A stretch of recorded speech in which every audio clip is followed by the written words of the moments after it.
Bom, então hoje nós continuamos nosso estudo, agora falar um pouco sobre a transformação isovolumétrica. Como o próprio nome já diz, é uma transformação que acontece a volume constante. Tá? Então ela também pode ser chamada de transformação isocórica ou isométrica. Né? São outros nomes que vocês podem encontrar aí em vídeos, em livros e assim por diante. Quando que acontece uma transformação isovolumétrica? Geralmente quando o gás está confinado no recipiente de paredes rígidas, né? Por exemplo, um botijão, né? Um cilindro de oxigênio, algo desse tipo. Tá? Então o gás pode ser submetido a altas pressões ou baixas pressões, né? Sem que o recipiente varie o seu volume. Tá? Então é esse tipo de transformação que a gente vai tratar agora. Então vamos dar uma olhada, vamos entender o que acontece, né, com o gás quando ele é aquecido, por exemplo, em uma transformação isovolumétrica. Tá? Então aqui nós temos o gás contido em um cilindro com êmbolo. Tá? Então as partículas estão representadas aqui, elas têm um certo nível de movimento, né? E lembrando que a movimentação, a velocidade está ligada aí à temperatura. Então nós temos uma temperatura inicial T1 e o gás exerce nas paredes do recipiente uma pressão inicial P1. E aqui nós temos uma fonte de calor, né? Ela vai aquecendo as partículas. À medida que a energia é transferida para o gás, né? As partículas elas adquirem essa energia na forma de energia cinética, ou seja, elas ficam mais rápidas. Ficando mais rápidas, o que acontece? Né? A distância entre as paredes do recipiente ela é percorrida num tempo menor.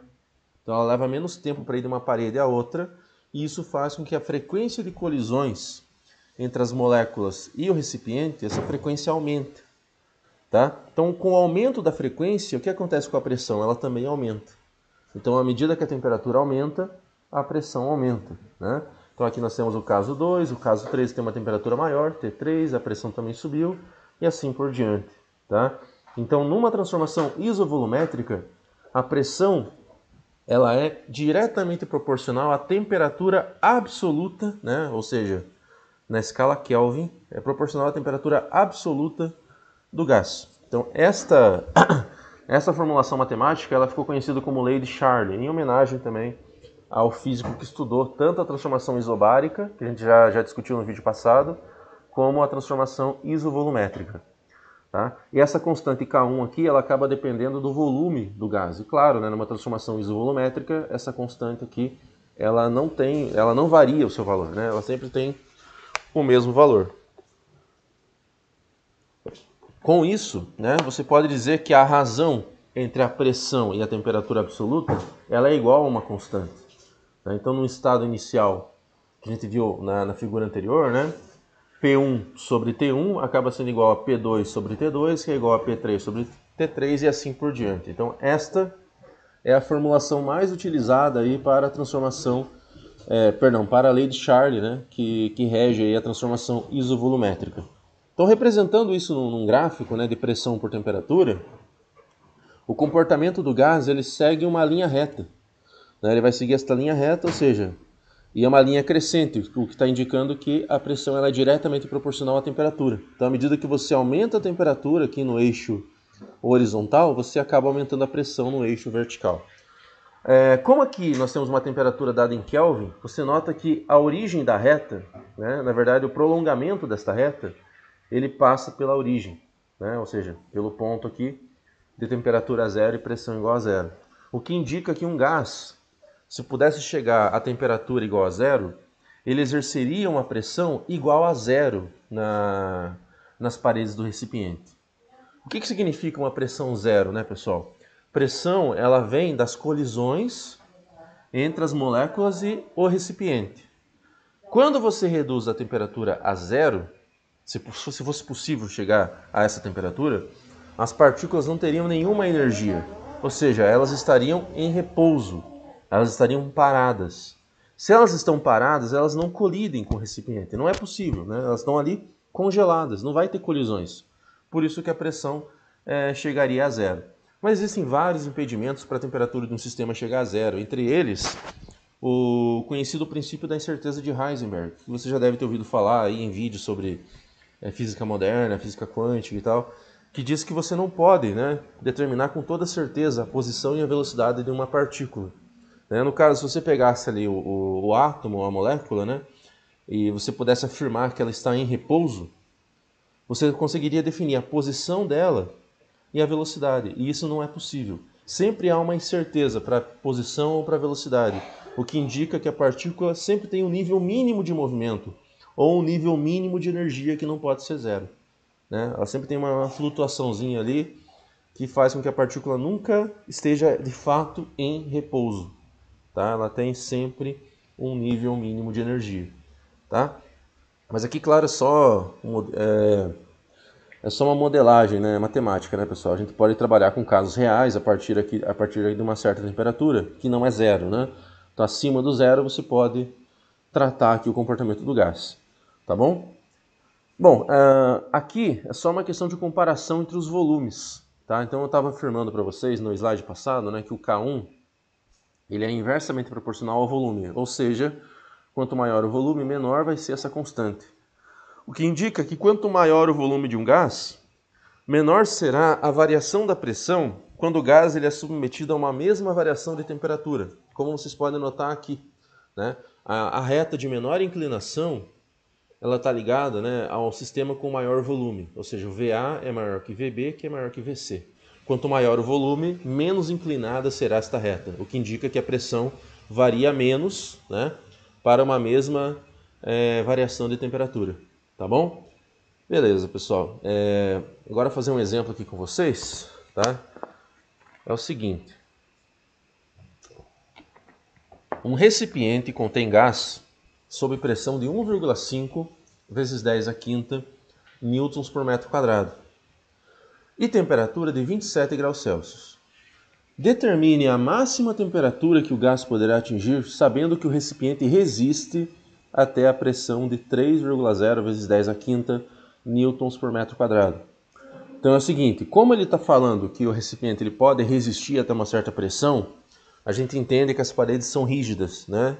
Ou seja, você pode variar a pressão, o recipiente ele mantém a sua forma até um certo valor de pressão em que ele se rompe, né? Ele trinca, ele rompe, ele quebra.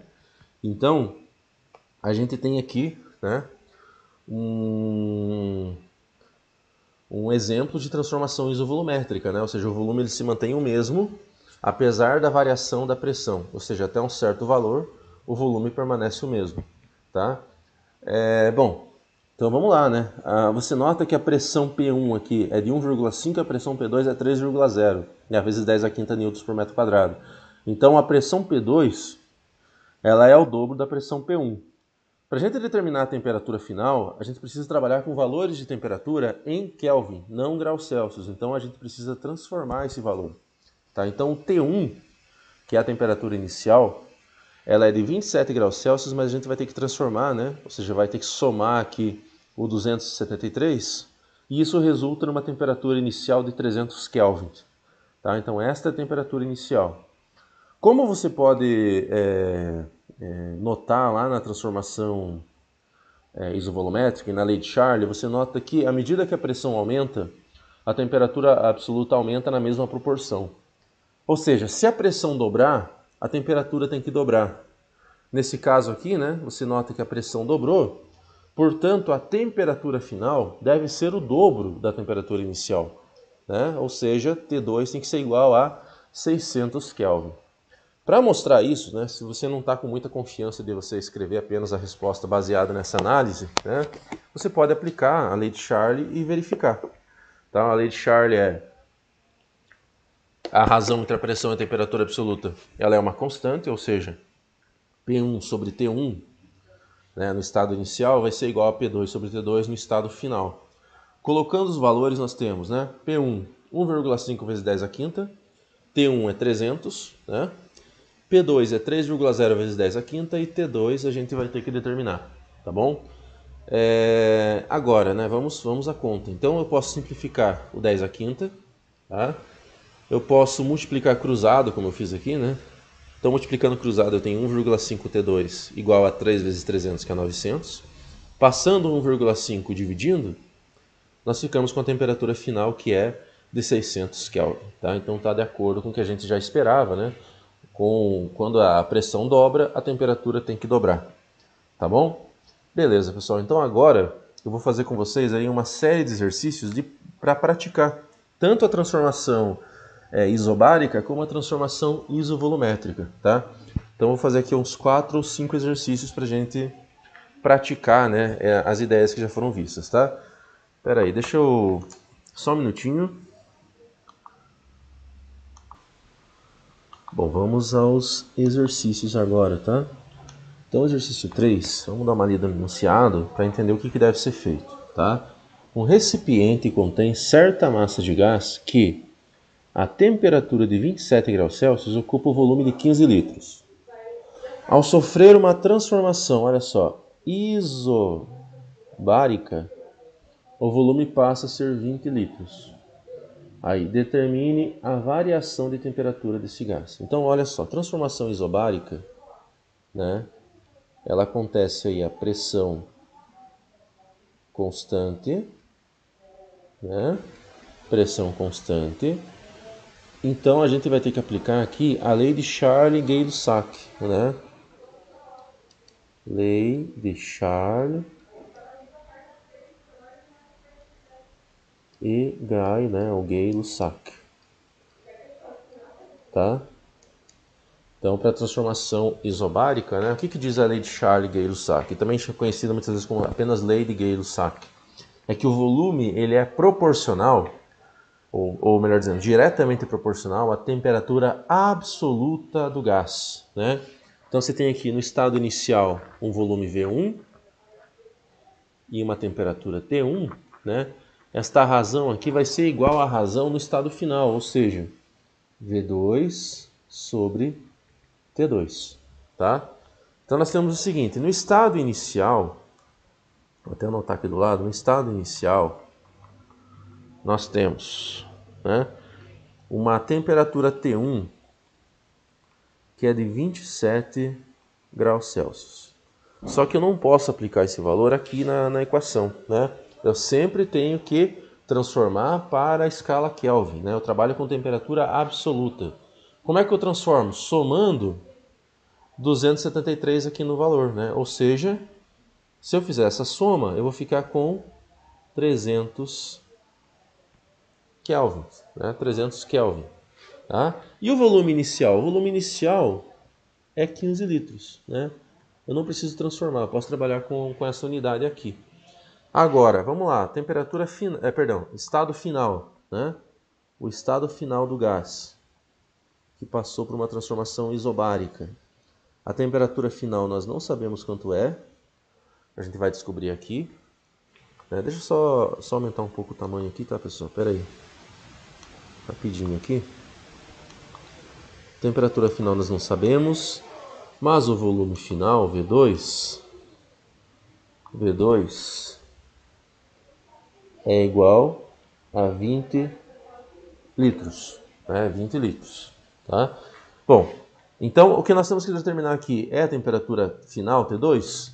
Não, a gente tem que determinar aqui a variação da temperatura, né? Então a equação que a gente vai aplicar no final vai ser o ΔT, tá? Que é igual a T2 menos T1. Então a gente precisa determinar a temperatura final para calcular a variação da temperatura e marcar aqui a alternativa correta, tá? Então, primeira coisa, vamos aplicar a lei de Charles-Gay-Lussac, né? Então nós temos aqui V1 é 15 sobre T1, que é 300, tá? V2 é 20 sobre T2, né? Que está aqui, certo? Bom, nesse tipo de problema, pessoal, você pode, por exemplo, né, por uma questão de facilidade, você pode inverter aqui a posição do numerador e do denominador das frações, né? Você pode inverter. O que está em cima vai para baixo, o que está embaixo vai para cima, né? Sem modificar a equação. Então, o que eu posso fazer, né? É o seguinte, eu posso escrever que 300 sobre 15 é igual a T2 sobre 20, né? Posso fazer isso. Posso escrever dessa maneira, tá? Bom, então, fazendo isso, né? Vamos lá. 300 dividido por 15, vamos pensar, né? 30 dividido por 15 é 2. Como eu tenho mais um zero aqui, eu posso dizer que esta razão é igual a 20. Né? Ou seja, T2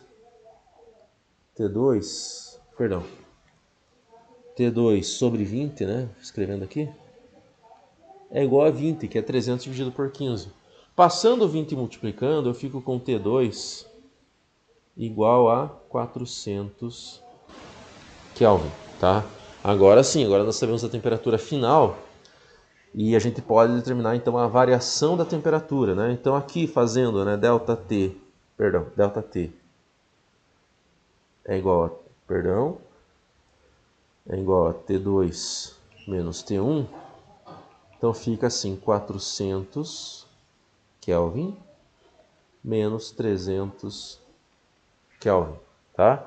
Ou seja, a variação da temperatura, ΔT, é de 100 Kelvin. Só que a variação da temperatura em Kelvin tem sempre o mesmo valor numérico da variação da temperatura em graus Celsius. Né? A medida ali do grau, né? Se você vai fazer um termômetro, por exemplo, e você tem um termômetro em Kelvin e em graus Celsius, né? E você vai medir a variação da temperatura de um certo objeto, você vai notar que a medida da variação da temperatura na escala Kelvin e na escala Celsius é a mesma, né? Então, aqui nós temos uma variação de temperatura de 100 graus Celsius. Se você fosse converter para graus Celsius, aqui o 400, daria, se não me engano, 127 graus Celsius, tá? Então, dá exatamente 100 graus Celsius a variação da temperatura, portanto, a resposta aqui da nossa pergunta, né? A pergunta era determine a variação da temperatura. A resposta é 100 graus Celsius, tá? Beleza. Vamos salvar isso aqui. Vamos agora para o exercício 4, tá?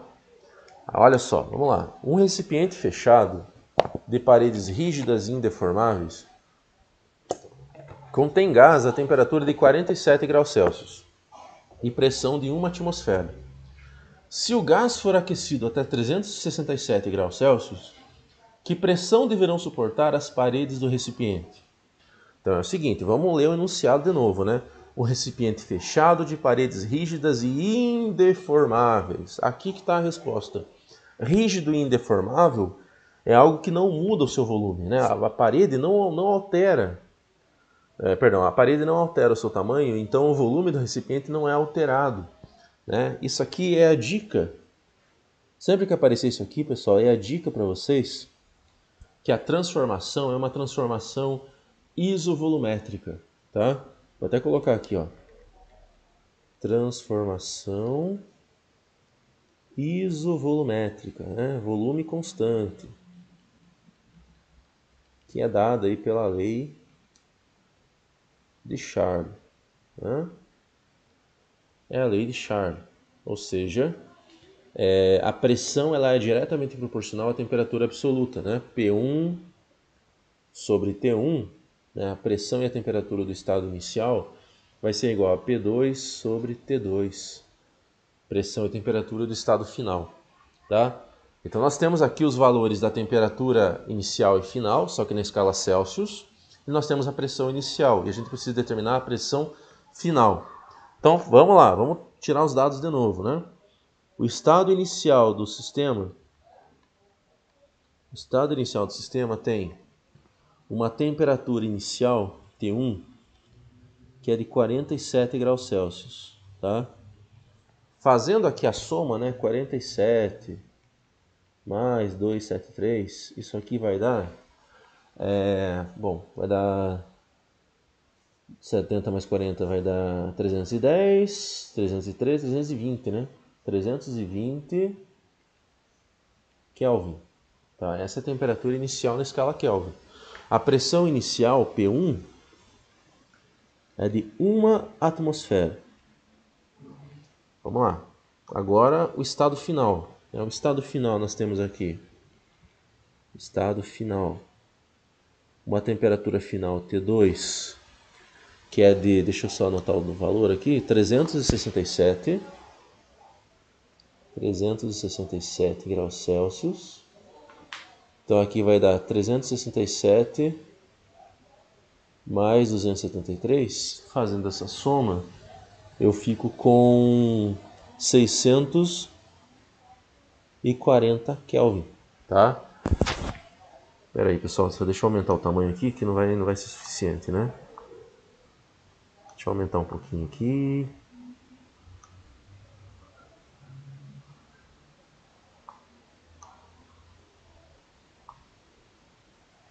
Bom, agora vamos à pressão, né? A pressão P2 é o que nós não sabemos, é o que a gente vai ter que determinar nesse problema. Então, aplicando aqui a lei de Charles, né? Bom, você poderia fazer uma análise rápida e perceber, né, que a temperatura final T2 de 640 Kelvin é o dobro da temperatura inicial e com isso concluir, né, que a pressão final também tem que ser o dobro da inicial, ou seja, a pressão final é de deixa eu só alterar aqui, tá?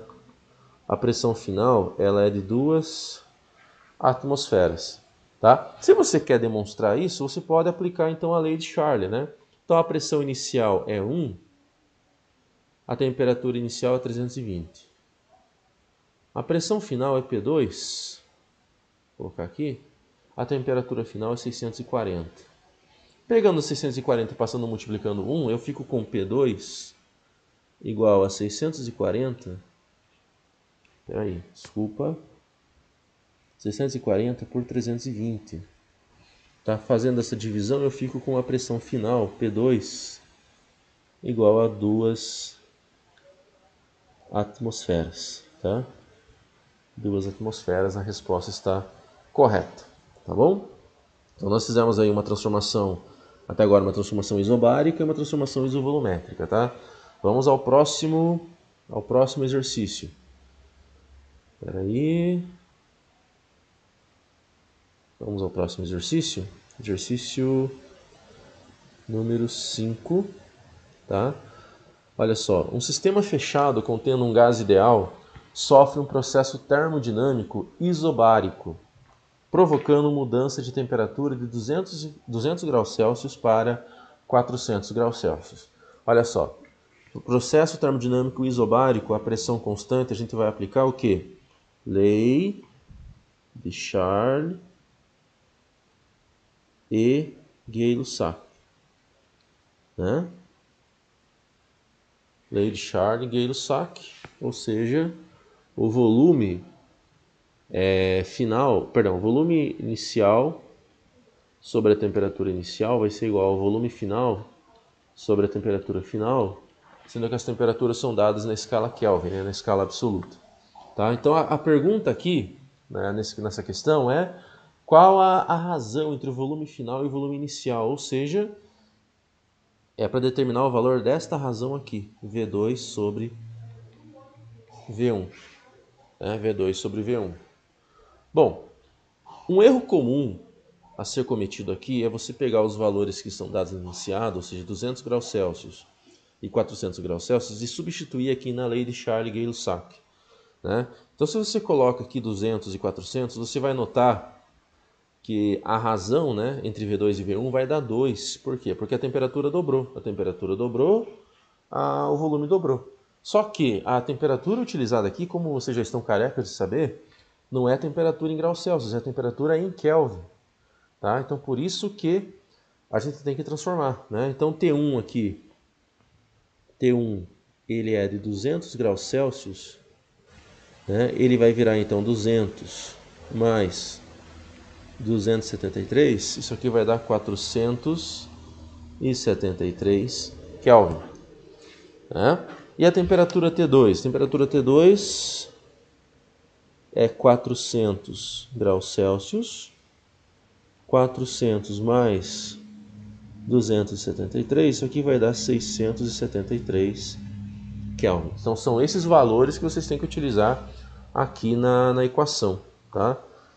Espera aí, deixa eu só aumentar um pouquinho aqui para a gente resolver. Espera aí, pessoal. Então, dando sequência, né? Aplicando aqui a lei de Charles e Gay-Lussac, eu tenho o seguinte, ó.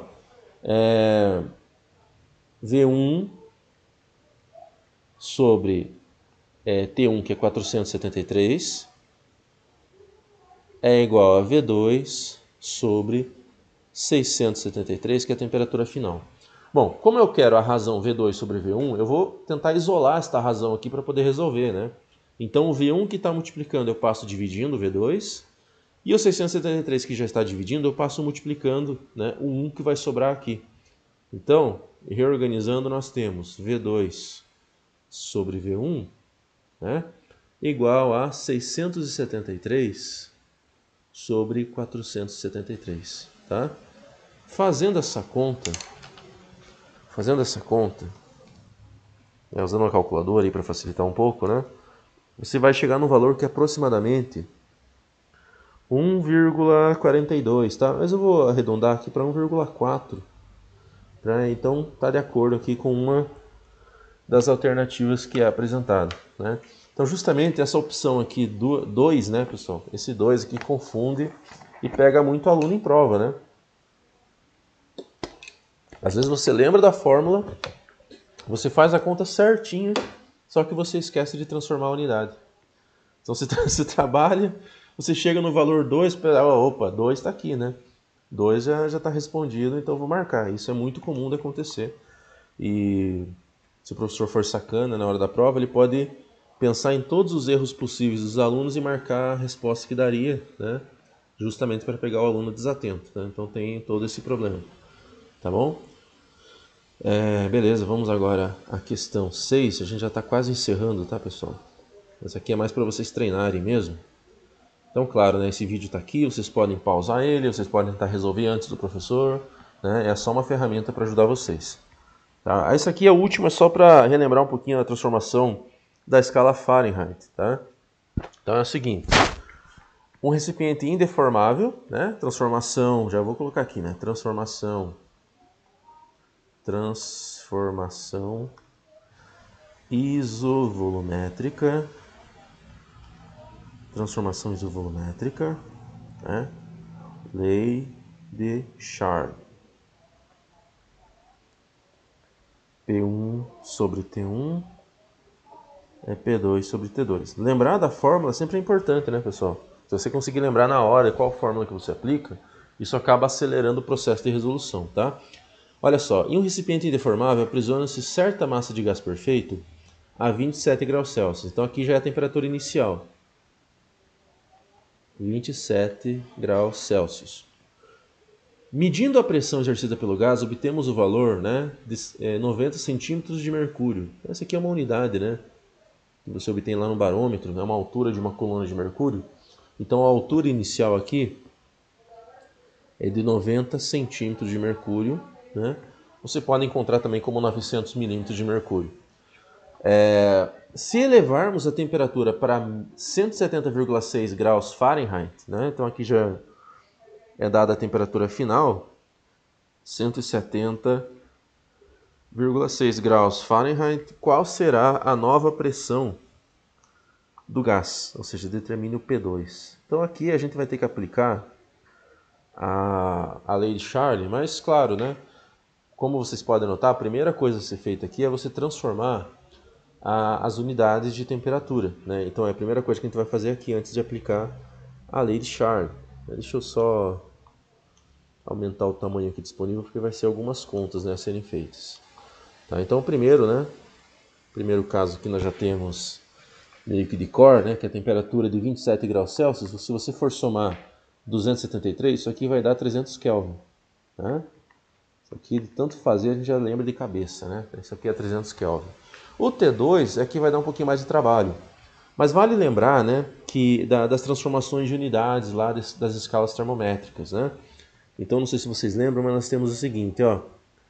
ΔC, ou seja, a temperatura na escala Celsius, a temperatura na escala Kelvin menos 273, né? Ou seja, quando você quer obter na escala Kelvin, você só adiciona, né? Você passa somando para o outro lado na escala Celsius. E isso aqui também é igual, né? O ΔF menos 32 sobre 9, né? Ou seja, a temperatura na escala Fahrenheit menos 32 sobre 9. Ah, perdão. Tem mais um probleminha aqui. É 5 sobre 9, né, pessoal? Desculpa, né? É 5 sobre 9 que multiplica, aí sim, né? Θf menos 32. Então essas são as relações, né, de transformação, tá? Então, se eu quero obter a temperatura na escala Kelvin, eu vou resolver essa conta para esse valor de temperatura que foi fornecido, né, que é o T2, eu vou colocar aqui. Vou resolver essa conta, eu vou obter o valor na escala Celsius. Daí basta eu somar 273, né, para obter na escala Kelvin. Tá? Então eu tenho aqui, ó, que o T2 na escala Kelvin vai ser o quê? 5 sobre 9 de 170,6 menos 32 e eu vou somar no final com 273. Eu peguei esse menos 273 e passei somando, né? E o T aqui é o T2. Então esta conta que eu tenho que resolver primeiro, antes de aplicar a lei de Charles. Bom, vamos lá, né? 170,6 menos 32, isso aqui dá 138,6. Se eu dividir por 9, eu obtenho 15,4. Multiplicando por 5, eu fico com 77. Então tudo isso aqui, deixa eu pegar. Todo esse termo aqui, feito a conta, isso aqui vai dar 77. Tá? Vocês podem conferir, podem fazer a conta, vocês podem verificar, tá? Então, olha só, T2 vai ser o quê? 77 mais 273, né, somando aqui com 273, isso aqui vai resultar em 350 Kelvin. Agora sim, 350 Kelvin, né? Nós temos o valor final, agora a gente pode aplicar a lei de Charles, né? A gente pode aplicar a lei de Charles. Então vamos voltar aqui para a equação, né, que nós precisamos determinar a pressão final. Então eu vou substituir os valores aqui na lei de Charles, tá? Então nós temos aqui P1 é 90, tá? Então eu vou colocar aqui, né? 90 sobre T1, que é 300 Kelvin, né? É igual a P2 sobre 350. Então basta eu pegar o 350 e passar multiplicando e dividir por 300, né? E eu tenho a pressão P2. Então P2 vai ser, né, 90 vezes 350 sobre 300, tá? Então fazendo essa conta aqui, primeiro 350 vezes 90, isso aqui vai dar 31.500. 31.500 dividido por 300, né? Dividindo por 300, isso aqui vai dar 105. Aí a unidade, né, centímetros de mercúrio. Deixa eu colocar aqui. Espera aí. Então fazendo essa divisão vai dar 105 centímetros de mercúrio. E é isso aí, pessoal. Tá resolvido, né? Você vê que a lei de Charles aplicada ela é muito simples. O mais complicado aqui foi realmente transformar, né? Complicado não, o mais trabalhosinho foi transformar de Fahrenheit para Kelvin, tá? Mas só lembrar que das equações de transformação a gente consegue resolver esse problema, tá? Então é importante vocês tentem fazer, né? Dar uma conferida, ver se dá certo, e é isso aí, tá? Espera aí. Bom, pessoal, então nós fizemos aqui o exercício 6, né? Que tratava aqui da transformação isovolumétrica. Então, para encerrar esse vídeo, só quero comentar de um último exercício aqui, que é o exercício número 7, tá? Então aqui é um exercício que às vezes pode cair no vestibular, no exercício, numa prova, né? Então aqui na verdade é mais para a gente comparar os valores de pressão, né, para transformações isobáricas sofridas por uma mesma amostra de gás perfeito, tá? Então você tem um mesmo gás submetido a dois valores de pressão e ele passa por transformações isobáricas em que o volume varia com a temperatura, tá? Então, aqui é mais para a gente comparar. Eu não sei se vocês estão lembrados, mas a pressão de uma transformação isobárica, em geral, ela é a mesma pressão exercida pela atmosfera, né? Exercida pelo ambiente. Então, quanto maior a pressão exercida pela atmosfera, mais difícil vai ser para aquela amostra de gás aumentar o seu volume quando submetida, por exemplo, ao mesmo aquecimento.